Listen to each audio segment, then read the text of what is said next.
Did you know that in 1889, the first non-English Sabbath School quarterlies were published in Danish, Swedish, French, and German?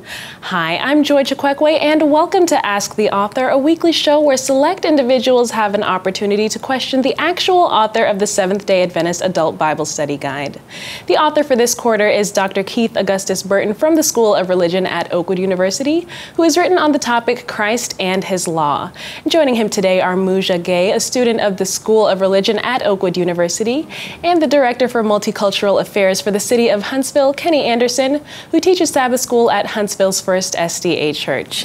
Thank you all so much for joining us. All right, so Dr. Burton, the Adult Bible Study Guide is studied all over the world. So how many of these countries have you visited, and how has visiting these countries impacted your understanding of church? Well, I know I've not been to all of them, but I've been to a few countries in Europe. Of course, I was born in Europe, but France and Switzerland, Spain, Greece, you know.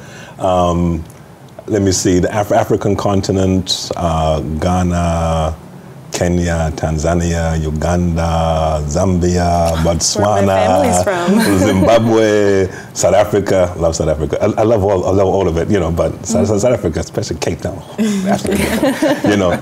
And of course, I've been to Australia, Japan, Guam, Thailand, and you know, a number of places. And you know, one thing that I find as I travel is that, you know, I have family. I have family. You know, wherever I go, I know, and most I'm on church business, but I know that, you know, there are going to be people who are going to take good care of me, who I don't have to worry about what kind of food they're going to give to me because I can eat it without asking questions, you know. And I've found genuine love all over. I mean, people who really love and care. And I have Facebook friends from all over, and so I found church to be family. Yeah. Wow, certainly a blessing.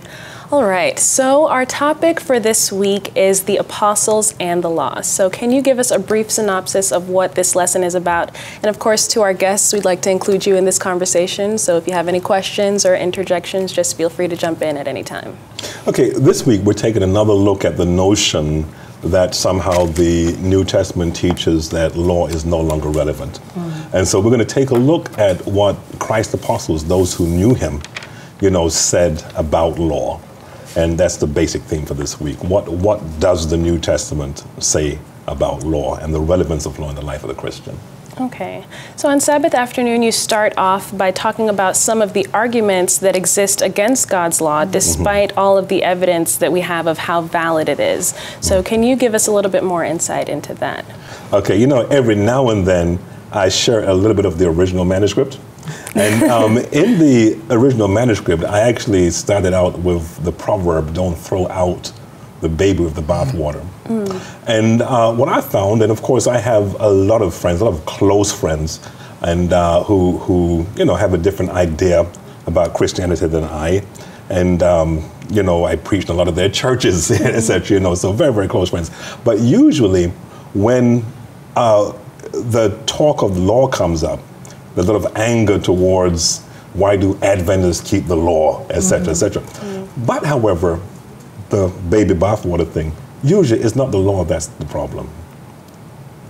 Because none of them wants to worship other gods, none of them wants to commit adultery, none of them wants to, you know, bear false witness or kill anything else. It's usually all about the Sabbath, you know. And so they've thrown out the baby with the bathwater because of this one thing. And all I'm inviting my friends to do is just to take another look to see if this is something that's justified, to throw out everything simply because you have a problem with this one thing.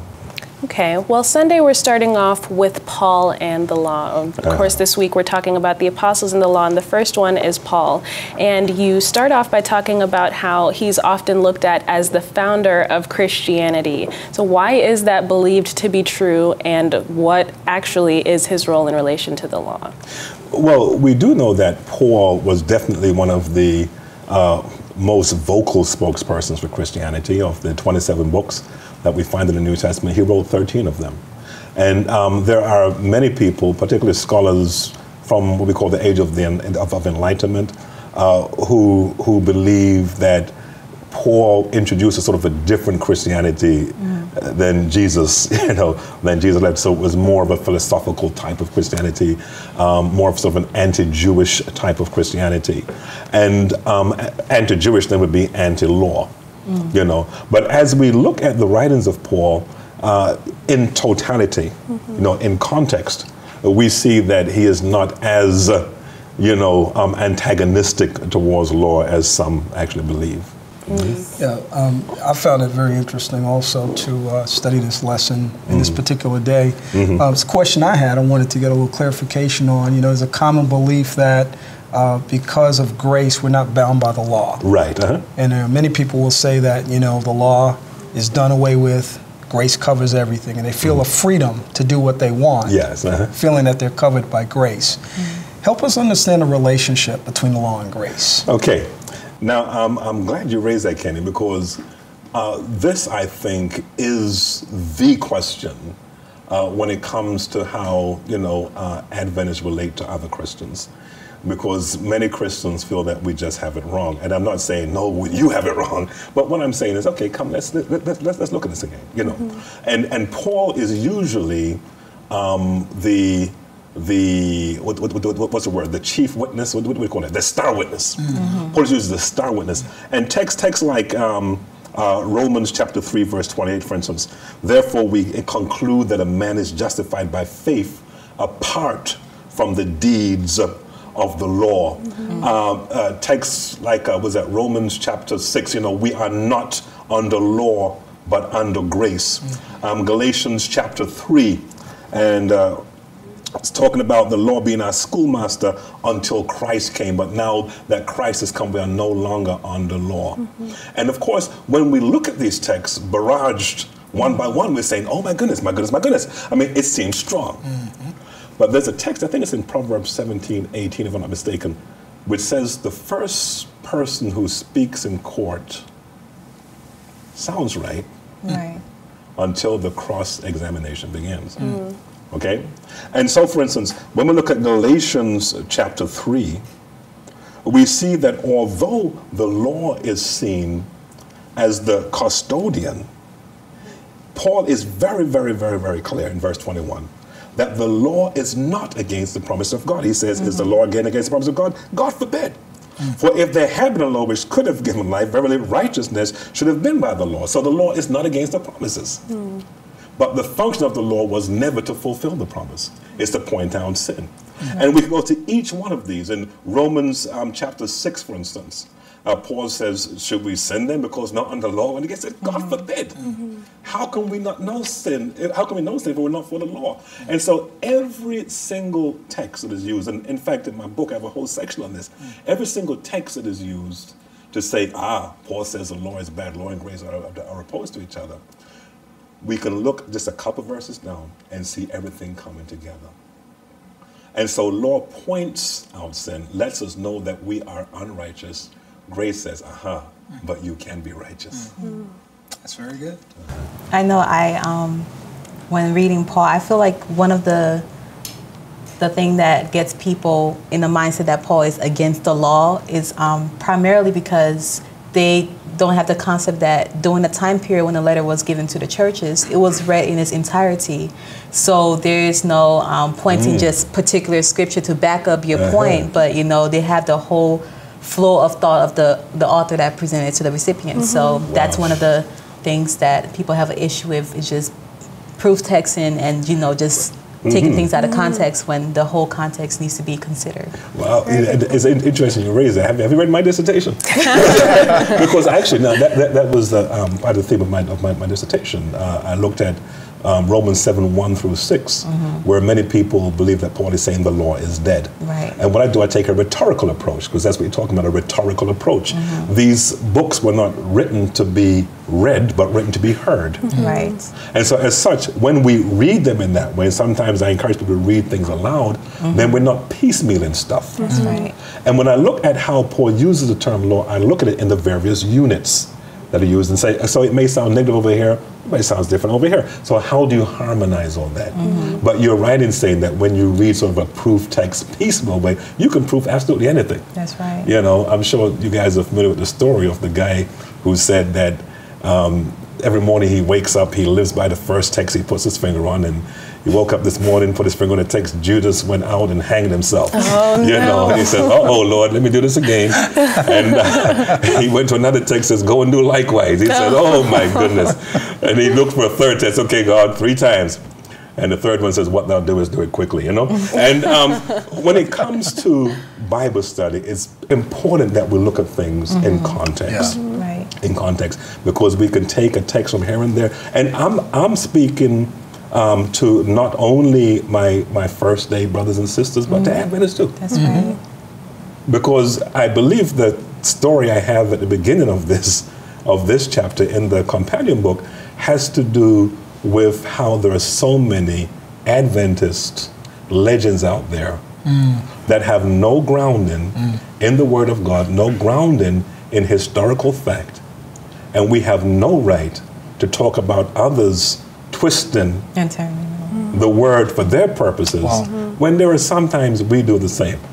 Okay, I'm not going to say everything on the show. You can get the book. You know, yeah. Well, moving forward into Monday's lesson, we look at Peter and the law. And in your introduction, you mentioned that Peter was one of the closest apostles to Jesus, and that because of the special relationship that he had with him, surely Peter would have known something, if anything, if the law had been changed in any way when Christ came. So can you tell us a little bit more about the relationship that they had? Okay, now, of course, Peter was in Jesus' inner circle. So Jesus had some close friends, Peter, James, and John. And Peter appeared to have been closer than any of the other two to Jesus. In fact, he's the one who's entrusted with the keys to the kingdom. In John chapter 21, Jesus has a very special conversation with him. And basically says, you know, you're the one I'm saying, feed my sheep, take care of my lambs, etc. And so he had a very, very close relationship with Jesus. And it's hard for me to imagine that after being with Jesus for so long, that Peter would not have known if Jesus intended to change things, you know. But in fact, Peter was so strict, if you can recall in the book of Acts, in Acts chapter 10, he wasn't just concerned with the 10 Commandment law. He didn't even want to hang with Gentiles. Right. So he was very ritualistic in a way in which he kept law. Yeah. But as we look at what Peter says in his letters, he's basically saying, hey, you know, God calls us into relationship. And I think we should never forget this. Law is not about keeping what God says so we can get something. Right. Law is basically about relationships, giving us guidelines for relationships. Right. And when we look at Peter's writings, time and time again, he says we need to keep ourselves unstained from the world, etc. He calls us back into that relationship, that loving relationship with God. And we know that we're loving God even as we look at the various things that he's asked us to do. He's giving us the terms of this relationship. You know, every section has a section that has a little piece of that section that has something that causes a greater reflection for me. Yeah. And I know it's one of the things I tend to focus on whenever I'm teaching class. And there was a point in this part of the lesson that came to mind. It was a question that was asked as it relates to how we as Christians extend grace to others and to ourselves. It made me think about the idea that so many times when we've sinned and we've messed up, we're broken and we fall, it's a lot harder for us to forgive ourselves and accept God's grace than it is for us to do for someone else. How does someone handle that type of a situation personally? You know, I think, Kenny, that the first thing a person does is to remember that God has forgiven them and to claim that forgiveness. Peter, of all Jesus's disciples, had a whole lot to be ashamed about. He's the one who, when Jesus asks about what others are saying about him, says, oh, when they said, oh, some say Jeremiah, he said, no, you are the Christ, the Son of the living God. You know, the only one who comes out and says, Jesus, testify. That's my boy. You know? That's right. The night when Jesus says, you guys are going to run away tonight like some scared cats. These miserable excuses for men may do it, but I will never betray you. I'll never deny you. But what happens when Jesus needed him most? When Jesus needed him most? I don't know that black man. Okay? And he feels bad. He's He's just, he's betrayed. He's broken the law. And oftentimes, when we find ourselves like Peter, basically betraying God, breaking our covenant, we could feel hopeless, Yeah, right. But in John chapter 21, when Jesus meets Peter on the Tiberian shore, because remember, Peter now is going back to his old occupation. Jesus, you can't use me anymore. I'm going to go fishing again. But Jesus entrusts responsibility to him again. And after he says, feed my sheep, feed my lambs, he echoes the words with which Peter started his ministry, follow me. And I think all of us can have that hope. We've all messed up. And trust me, by the end of the week, we're probably going to mess up again, right? Because that is just life, living this side of eternity. But God is a God of grace. Even with Peter's prejudice in Acts chapter 10, God showed him grace. Even in Galatians chapter 2, when he acted the hypocrite, Paul talks about him pretending that he's friends with these guys, and when other people came peer pressure, he gave in. God still extended his grace. And so I think even as we see these disciples of God upholding the law, there's a lesson for us that first of all, if we come short of God's law, there is mercy and help in our time of need. And second, since we have all sinned and come short of God's glory, we need to be tender in the way in which we treat others. Because at the end of the day, we're all in the same boat. Yes. Wow. I think one of the things that I pull out from like Monday, just what you're saying about relationship, it's so important to keep the law in view of relationship for certain things like we focus so much only on the 10 Commandments, like, and one thing that stuck out to me in the Bible was when Jesus said that even if you're angry at your brother, you have sinned. And if you're looking at just a checklist, you won't see that on the checklist. It's about being in a relationship with Christ, that he will even point out to you the principle behind his law, meaning that his person, his character that he wants for us to have forming us as well. Definitely. Absolutely. And moving forward to Tuesday's lesson, we talk about John and the law. And he also had a special relationship with Jesus, and he was often referred to as John the Beloved. So what exactly does John say to confirm to us that Christ did not come to abolish the law? Okay, of all the disciples, John put his gospel in a way where law almost becomes center. Because there are a couple of times in the Gospel of John where Jesus is accused of breaking the Sabbath, but he's a lawbreaker, etc. But Jesus comes to his own defense in John chapter 17. He says, I have kept my Father's commandments, and I'm calling you to keep my commandments, even though I've kept my Father's commandments. But he says, this is what it's all about. It's all about love. When you think about the Sabbath healing miracles, and I think whenever that was at week 4, but when you look at the Sabbath healing miracles, here we have a system when all these religious folk would rather that this person stayed by the pool paralyzed, would rather that this man who was born blind stayed blind, would rather this woman who was bent over stayed bent over, would rather this man who would stay. And Jesus said, no, that's not what it's about.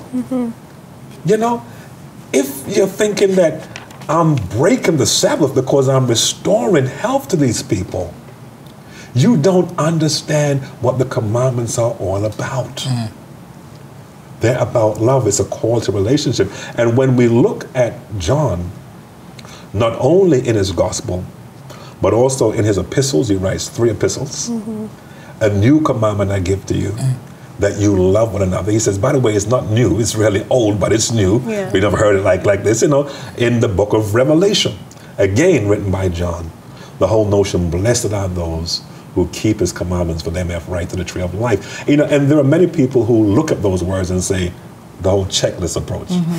Check, check, check. I'm blessed. No. Why is a person blessed? And of course, the Greek term that basically means happy. A person is happy because in fulfilling the law of God, you are going out and touching people where they hurt. You are being a friend to that homeless person, to that person in the hospital that has no one to visit them. you are doing what God has called you to do. Because that's what law is all about. Yeah.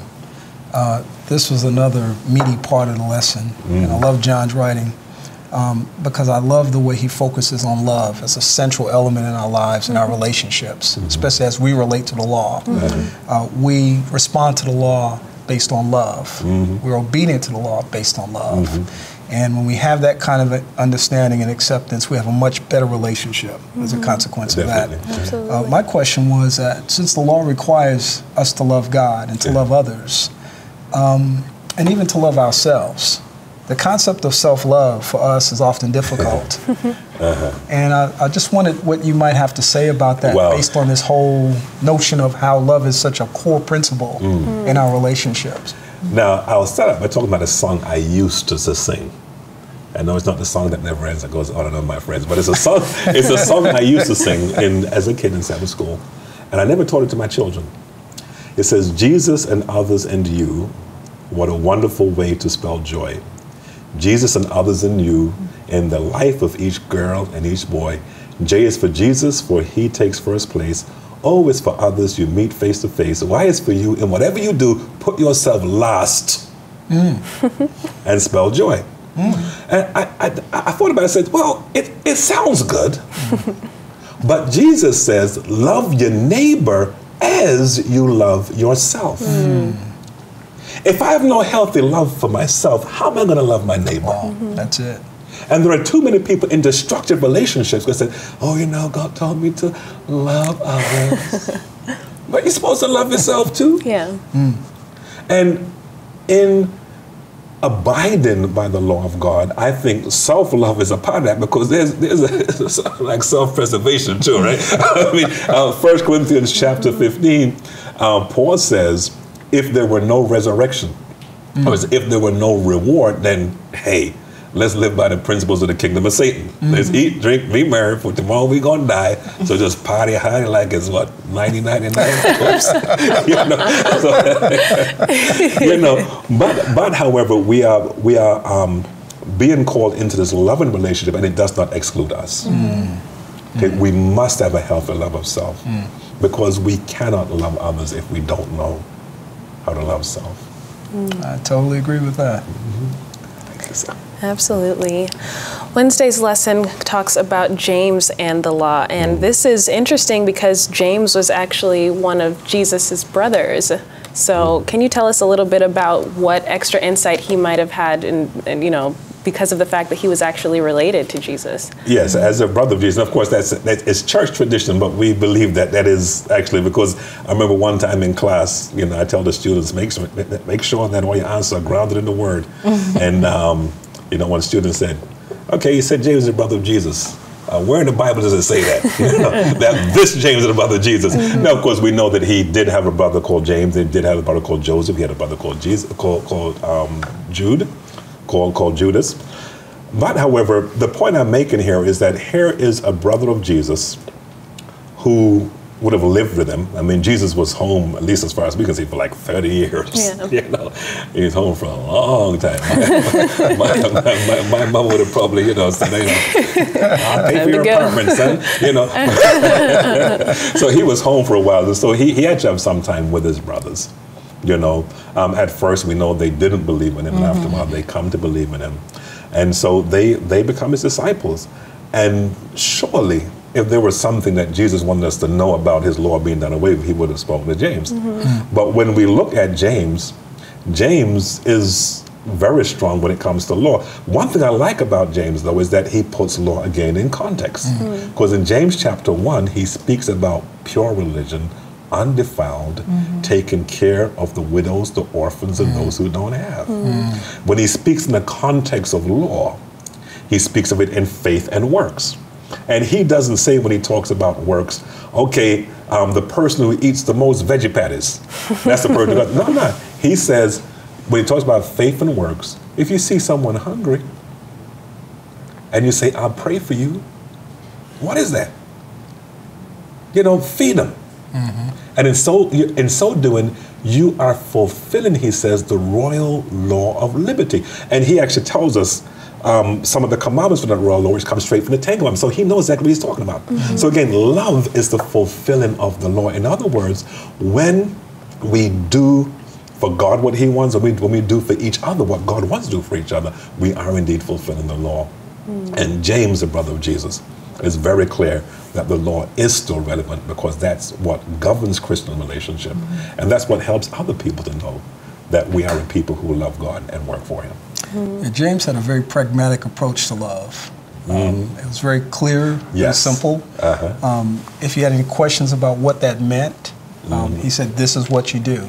Yes. And here's how you respond to that. And I think that's so important in terms of our own relationship to God and to love, that we understand that there is a practical way of loving that goes beyond just the theoretical aspect of loving that we read in God's Word. How do you help a person and encourage a person to connect with that practical aspect of love? Because just doing things oftentimes is not necessarily showing love. Right. You know, I don't believe that everything we do, we have to have a T-shirt on and saying, I'm doing this because I love you. You know, but however, I do feel that those who reach out and touch for the cause of Christ should also share the hope that has led them to be practical. Because after all, if we believe that there is something special in God's community, in God's kingdom, or as my Muslim friends, in God's ummah, you know, then others should be invited to be a part of that too. You remember the song, "What the World Needs Now Is Love, Sweet Love," sort of thing, you know. And it is just so true. And God says, I've given you a way to show love. But unfortunately, too many people look at God's commandments as some sort of self-help list and not a guideline for other relationships. What about Bible thumpers? People that take that law and thump people, and they kind of observe their behavior, and they measure their response to other people based on what they see other people doing. So they kind of thump them. Yeah, I think that's an unfortunate thing. And of course, James talks about people like that. John talks about people like that. Paul definitely talks about people like that. You know, because that is not what God's law is about. Anyone who sees God's law as something, this is going to get you straight, don't understand what God's law is about. The law is holy, commandment is holy, just and good. Why? Because it's calling people into kingdom life. A life of sharing, a life of caring, a life of loving, a life of emanating the character of Jesus Christ in everything we do. That's what law is all about. You know, and you know, I agonize sometimes because so many miss it, and there are times when I myself miss it. But that's what it's all about, pulling us into relationship with God and with each other. And unfortunately, we're almost out of time. So briefly looking at Thursday's lesson, we're talking about Jude and the law. And Jude is also considered to be one of Jesus' brothers. So what insight would he have had that shows us that the law is in fact intact despite the fact that Jesus came? I mean, Jude is a very short book, you know, and Jude basically is warning his audience about false teachers who are coming in with legalistic teachings and sometimes licentious teachings, saying, you know, you have to do all this or you don't have to do anything, sort of thing. And what Jude is saying is God is calling us into obedient relationship with him. So there are standards. God does have standards. You know, but one thing I like about Jude is that once he has spoken about what happened to people who didn't believe, and he speaks about the people of Sodom, etc., all the people that got burned, he might say, yikes. He ends with such a wonderful text that I believe puts everything, the law and gospel, in context. He says, now unto him who is able to keep you from falling and to present you faultless. Faultless, I mean perfect, spotless. This is the God who we serve. The God who calls us into relationship, who says, okay, you guys have been taught wrong, so this is how I want you to do it. But if you mess up, if you're struggling, I'm going to help to walk you the right way. And unfortunately, we're going to have to end it right there. To our guests, thank you so much for joining us. And of course, thank you to you, Dr. Burton, as well. Thank you. And to our viewers, thanks so much for watching Ask the Author. And don't forget to join us next time when we'll discuss Christ's church and the law. And if you have any questions for the author, feel free to post them on our Facebook page at facebook.com/asktheauthor. And also don't forget to purchase a copy of the companion book, Laying Down the Law. Thanks again for joining us, and God bless.